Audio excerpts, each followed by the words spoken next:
So I've been doing YouTube for 6 years now, and ito mga peeps ang behind the scenes ng YouTuber setup ko. Dito ako gumagawa ng videos, gumagawa ng camera b-roll, and dito ako nag-edit sometimes. So what is up sa inyo mga peeps? My name is Daniel Australia. Welcome back to my YouTube channel. And in today's video, check natin itong setup ko, which is where I do mostly all of the things na ginagawa ko that runs this channel. So without further ado, let's get started mga peeps.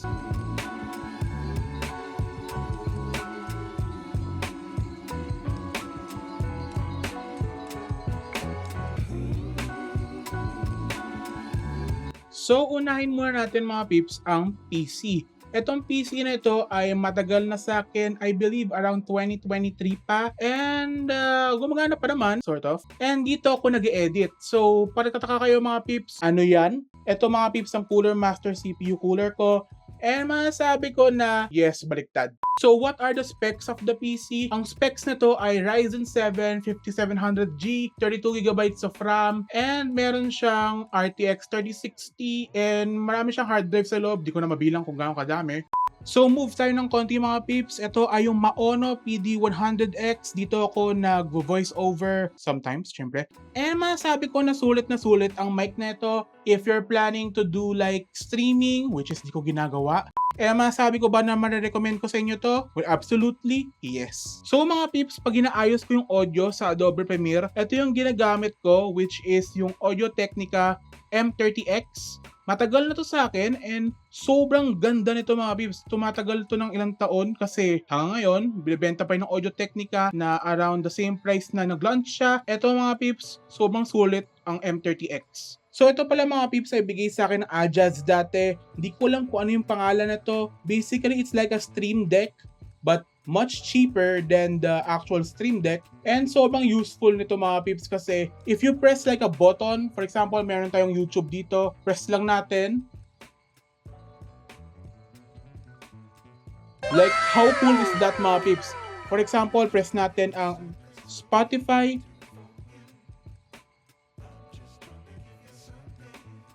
Like, sobrang cool yun mga peeps. Hindi ka problema whatsoever. Isang press lang nito, magbubukas na yung tab. Like, ang cool yun mga peeps. And ito mga peeps pala, ang ginagamit ko na mouse, which is yung MX Master 2S. I believe meron ng MX Master 4 and lumang-luma na to kasi makikita nyo mga peeps, meron siyang micro USB. Pero mga peeps, sobrang sulit nito. Tumagal to sa akin ilang taon, I believe 2021, 2022. Ginagamit ko to. Ang tibay talaga nito mga peeps, not gonna lie. So how about if I don't use the headphones na Audio Technica? Ginagamit ko itong Creative Pebble version 2 RGB I believe. Kung balak nyo mga peeps mag-simple audio setup lang sa PC nyo, maganda ang Creative Pebble. Like, sobra. And also pala mga peeps, nakapatong to sa isang monitorizer. Ito mga peeps ay galing sa Shopee lang. Generic monitorizer lang siya. And sobrang sulit siya. Around less than 800 yata bili ko dito, I believe. And patataka kayo mga peeps kung ano nasa gitna ng monitorizer. Ito pala ay yung Xiaomi Mi Smart Clock. This is the Google Assistant version, yung global version. Pwede ka dito mga peeps manood ng, for example, ng live feed ng CCTV nyo. Whenever, for example, may delivery, makikita ko naman na may tao sa labas. So speaking of the peripherals, ito pala mga peeps ang ElectFox keyboard ko. Ito pala mga peeps ay yung Inky 75. I remember ginawan ko to ng video. Yung only thing na gustuhan ko dito mga peeps, ang ganda ng build quality niya. And also pala mga peeps, meron tayong wrist rest na galing sa Shopee. So meron pala ako dito mga peeps na parang charging station. Ito pala mga peeps ay yung Ugreen na parang charging station na meron sa Shopee. Alam ko mga peeps merong black version to pero mas gusto ko yung white para bagay dito sa setup. And meron siyang USB-C at tatlong USB-A for charging. And alam ko mga peeps ito ay maximum niya is 20 watts kaya mabilis pa rin naman siya. And if you're wondering mga peeps kung ano to, ito ay yung cable time charging dock ko, which is the sponsor of today's video. So mga peeps, ginagamit ko dati ay isang knockoff na charging dock na sobrang gaan and madali masira. But when Cable Time reached out and wanted to do a segment dito sa channel na ito, I'm skeptical kasi hindi ko alam kung maganda ba ang products nila. But after using this Cable Time 3-in-1 magnetic charger, sobrang sulit nito mga peeps. Pwede ka mag-charge ng Apple Watch, pwede ka mag-charge ng iPhone, and even your AirPods at the same time. Saan ka pa mga peeps? Kasi sobrang dali lang siya dalhin kahit saan just by folding it. Meron ba kayo nakitang charging dock na ganyang ka-portable? So if you're wanting to buy this 3-in-1 magnetic charging dock, I'll link it down below and use the code DanielEstrella20 to receive 20% off on your first order. That is DanielEstrella20 for 20% off your order. So thank you Cable Time for sponsoring today's video. So next of all mga peeps, ano ang monitor na ginagamit ko? So itong monitor pala mga peeps ay yung Huawei MateView GT ko dati na merong speaker dapat sa ilalim pero tinanggal ko na. Pero mga peeps, ang ganda ng screen na ito kasi alam ko 2022, 2021 ko pa ginagamit ang screen na ito. Pero mga peeps, ang sobrang ganda nito and ang laki ng screen niya. And baka magtaka kayo mga peeps, ano yung parang lamp ko na ito? Ito pala yung Xiaomi Media Light Bar. Basically, parang monitor light bar lang siya na pwede mo in-aim sa lamesa and makita mo yung buong lamesa na maayos. Ginagamit ko din to minsan na pang lighting ng lamesa pag meron akong ginagawang product b-roll.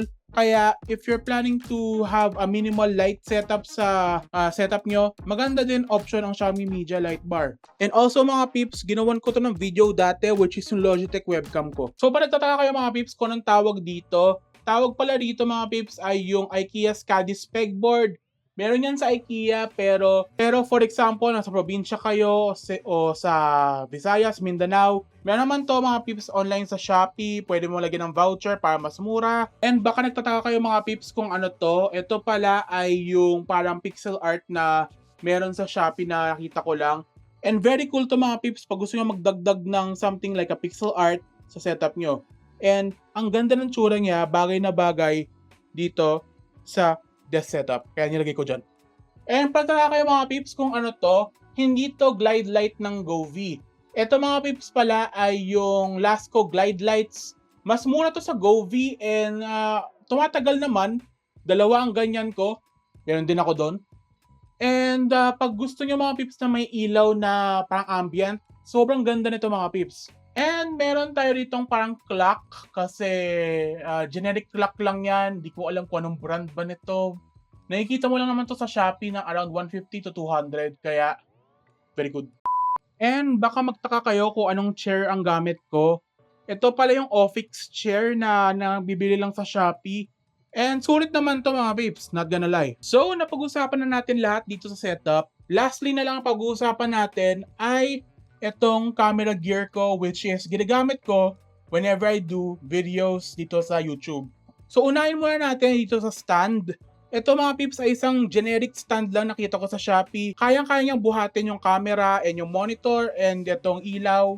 Alam ko mga peeps around 300 lang bili ko dito and matibay naman siya. Nag-wobble siya na konti pero pag naka-clamp siya sa lamesa mo, sigurado siyang hindi naman mahuhulog. So meron tayo ditong key light whenever I do videos pero minsan sinasara ko to kasi ang key light na ito ay minsan ang lakas sa mata and ang sakit minsan. Kaya yung last video ko, tinanggal ko yung key light and mas maganda yung deliver ko ng video. So if you're wondering kung ano yung masterpiece na ito, ito ay yung camera ko which is a ZV-E10 with the stock kit lens. Meron tayo ditong parang small rig na cage para if ever I want to see myself more clearly. And meron tayo dito palang handle grip whenever I do B-roll.